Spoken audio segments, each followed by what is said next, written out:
तो दोस्तों, आपको लगता होगा कि अब तो हिंदुस्तान चांद पर पहुंच गया है और सूरज पर जाने की तैयारी कर रहा है, तो बड़ी तरक्की हो रही है।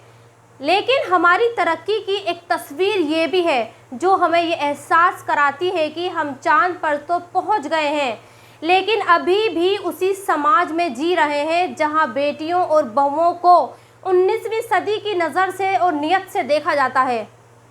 ये चंद तस्वीरें प्रतापगढ़ जिले की हैं, जहां एक पति अपनी पत्नी के कपड़े फाड़ रहा है और वो उसे नंगा करना चाहता है।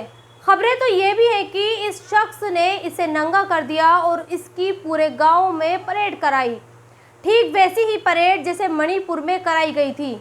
अब आप सोच रहे होंगे कि आखिर ये क्यों हो रहा है और इसका पति इतना दरिंदा क्यों बन गया कि उसे अपनी ही पत्नी के कपड़े फाड़ने पड़े। तो फिर इसकी दो वजह हैं। एक वजह मीडिया ने बताई है और दूसरी वजह खुद राजस्थान के मुख्यमंत्री ने बताई है।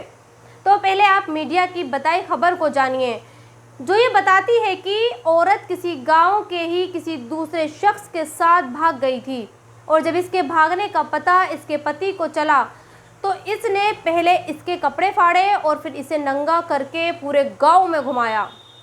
अब इसकी दूसरी वजह मुख्यमंत्री अशोक गहलोत से सुनिए। गहलोत साहब ये कह रहे हैं कि ससुराल और पीहर वालों में किसी बात पर झगड़ा हो गया था, जिसके बाद ससुराल वालों ने लड़की के साथ ये सब किया।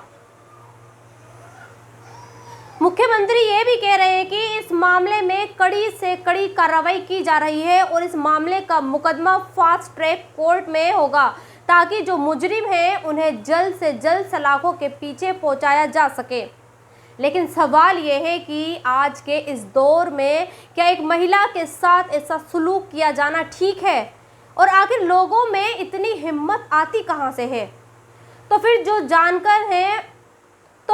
जानकार हैं वो ये भी कहते हैं कि ऐसे लोगों में इतनी हिम्मत इसलिए आती है क्योंकि उन्हें कानून का डर नहीं होता, और राजस्थान में लोगों में कानून का डर बिल्कुल भी नहीं है।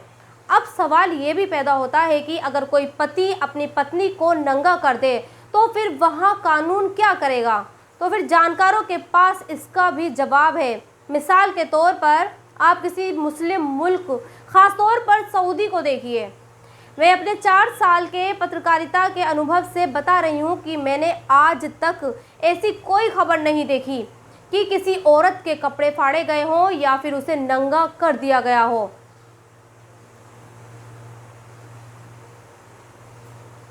जानते हैं क्यों? इसकी सबसे बड़ी वजह क्या है?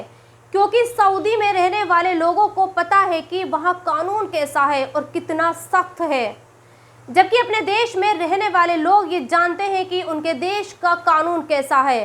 तो गहलोत साहब, आप बेशक इस मामले को फास्ट ट्रैक कोर्ट में ले जाइए, लेकिन हकीकत तो ये है कि आपके प्रदेश के लोगों में कानून का डर बिल्कुल भी नहीं है।